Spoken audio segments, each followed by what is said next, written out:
Bab 3. Diunggah oleh baca suara. Elis Leywin Point of View. Arthur harus menjadi bayi yang paling manis, dan aku tidak mengatakan ini karena aku seorang ibu yang menyayanginya. Tidak. Dia dan sepetak kecilnya rambut pirang kemerahan dan mata ceria, yang hampir memancarkan cahaya biru sementara pandangannya, kadang-kadang, tampak hampir cerdas. Tidak, tidak, saya katakan, saya bukan ibu yang menyayanginya. Saya berencana menjadi ibu yang tegas dan adil. Saya tidak bisa mengandalkan suami saya untuk mengajarkan Art kecil akal sehat.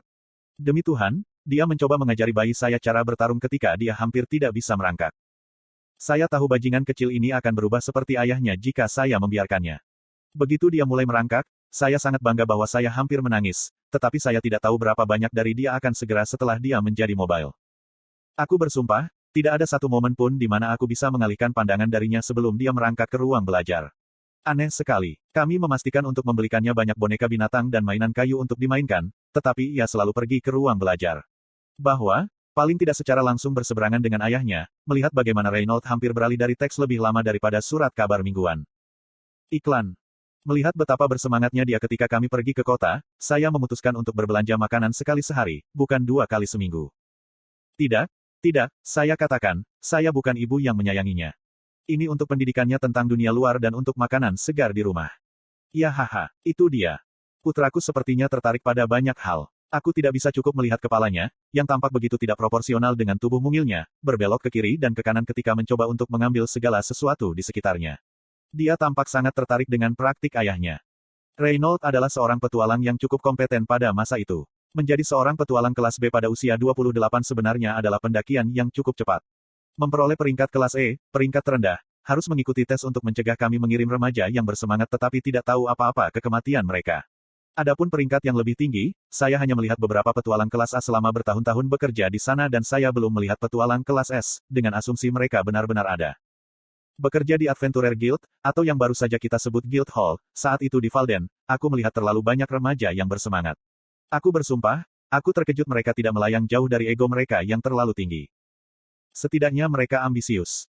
Suatu kali, saya ditugaskan ke pengawas ujian praktek dasar, di mana peserta ujian harus hanya menunjukkan kompetensi mendasar dalam manipulasi mana mereka, tetapi sebelum ujian bahkan dimulai, anak itu jatuh langsung ke punggungnya karena pedang yang dibawanya telah dibawa. Terlalu berat untuknya. Berbicara tentang orang bebal, Reynolds benar-benar menjadi orang yang baik. Saat dia melihatku di aula persekutuan, rahangnya benar-benar turun dan dia hanya berdiri di sana sampai orang yang berbaris di belakangnya menyikutnya untuk bergegas. Dia buru-buru menghapus air liurnya dan berhasil menggumamkan. Hai, bisakah aku berdagang di barang untuk misi? Aku hanya terkikik ketika dia berubah menjadi merah karena malu. Dia berhasil mengumpulkan keberanian untuk mengajakku makan malam dan kami baru saja cocok dari sana. Bahkan sekarang, aku tidak bisa menahan senyum ketika aku melihat matanya yang biru muram menatapku. Art entah bagaimana berakhir dengan kedua sifat penebusan kami, membuatnya jauh lebih menggemaskan. Anda harus melihatnya ketika saya harus mengganti popoknya. Saya tidak tahu mengapa, tetapi dia akan mulai memerah di pipinya dan menutupi wajahnya dengan jari-jarinya yang mungil. Mungkinkah bayi seusianya bahkan merasa malu? Tanda penting berikutnya yang sampai ke jurnal bayi saya, yang murni untuk tujuan pendidikan, omong-omong, dan bukan karena saya seorang ibu yang menyayanginya, adalah ketika dia pertama kali mengatakan mama. Dia bilang mama.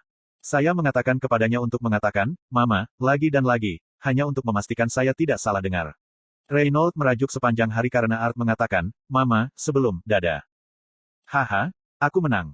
Sisa tahun berlalu dengan menyenangkan dengan putra saya menempel dimanapun saya pergi dan sering melihat keluar jendela untuk melihat ayahnya berlatih setelah makan malam. Saya senang Reynolds menyerah menjadi seorang petualang dan bukannya mengambil jabatan sebagai penjaga di dekat kota kami. Menjadi seorang petualang mungkin telah menghasilkan lebih banyak uang, tetapi tidak tahu kapan atau apakah suami saya akan pulang tidak ada nilainya dengan uang tambahan. Apalagi setelah kejadian itu. Yang melegakan kami, Art kecil tidak pernah sakit, tetapi seringkali, saya menemukan dia duduk diam di pantatnya sambil menutup matanya. Pada awalnya, saya pikir dia mengalami kesulitan membebaskan diri, tetapi setelah memeriksa beberapa kali pertama, sepertinya tidak demikian. Sungguh aneh, saya tidak tahu harus bagaimana. Saya pikir bayi seusianya seharusnya energi dan bertingkah, tetapi setelah episode melarikan diri ke ruang belajar, ia tampaknya menghabiskan banyak waktu duduk diam, hampir bermeditasi. Awalnya saya khawatir, tetapi meskipun itu akan terjadi beberapa kali sehari, itu hanya berlangsung selama beberapa menit dan Art akan tampak bahagia setelahnya. Cara dia mengangkat tangannya dan menatapku membuatku hanya ingin melahapnya. Ahem bukan ibu yang menyayanginya. Arthur Lewin's Point of View. Sekitar 2 tahun telah berlalu sejak saya melakukan perjalanan yang sulit ke ruang belajar.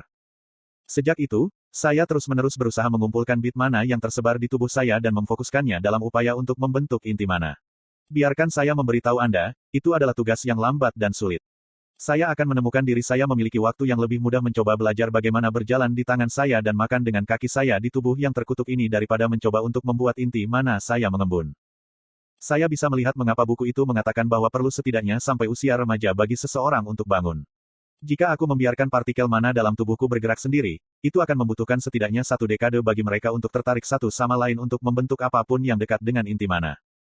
Sebaliknya, kegembiraan dalam memiliki kapasitas mental orang dewasa berarti bahwa aku memiliki kemampuan kognitif untuk secara sadar akan menyatukan partikel mana.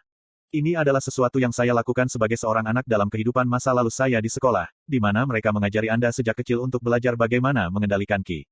Pada dasarnya, itu bisa merasakan ki, atau mana sekarang, di tubuh Anda sendiri dan memaksa mereka bersama di dekat solar plexus. Jika dibiarkan sendiri, partikel-partikel itu pada akhirnya akan perlahan-lahan melayang ke satu sama lain, tapi aku hanya mengambil bulu-bulunya dan mendorongnya ke dalam karung kepar alih-alih menunggu mereka mengambang sendiri, secara kiasan tentu saja. Ritual harian terdiri dari saya mencoba untuk menghabiskan energi saya sebanyak mungkin untuk mengumpulkan mana saya sambil menghindari kecurigaan dari ibu dan ayah saya. Ayah saya sepertinya berpikir bahwa melemparkan anak ke udara akan sangat menyenangkan. Sementara aku mengerti akan ada semacam efek adrenalin yang mungkin menggerakkan beberapa orang, ketika mana digunakan untuk memperkuat lengannya, dan aku terlempar ke udara seperti proyektil berkecepatan tinggi, satu-satunya perasaan yang kumiliki adalah mual dan traumatis takut ketinggian. Untungnya, ibuku memiliki pegangan yang kuat pada ayahku, tetapi ibuku terkadang membuatku takut. Aku sering memergokinya menatapku, setengah ngiler, menatapku seolah aku semacam daging premium. Saya mencoba beradaptasi dengan tubuh saya dengan hanya berbicara dalam kalimat yang sangat sederhana. Setelah saya pertama kali mengatakan, "Mama," untuk memberitahu dia bahwa saya menginginkan lebih banyak makanan, dia hampir menangis bahagia. Sudah lama sejak saya menerima kasih sayang keibuan semacam ini. Sejak itu, saya membatasi diri hanya untuk mencoba berbicara yang cukup untuk menyampaikan maksudnya, tidak perlu tata bahasa. Selain itu, langkah pelatihan saya berat dan lambat, tetapi saya mendapatkan awal yang cukup besar dibandingkan dengan orang lain sehingga saya tidak mengeluh. 2 tahun terakhir ini, tidak sia-sia, karena saya akhirnya mengumpulkan semua MP saya ke solar plexus saya dan berada di tengah-tengah kondensasi MP mana. Asteris ledakan asteris.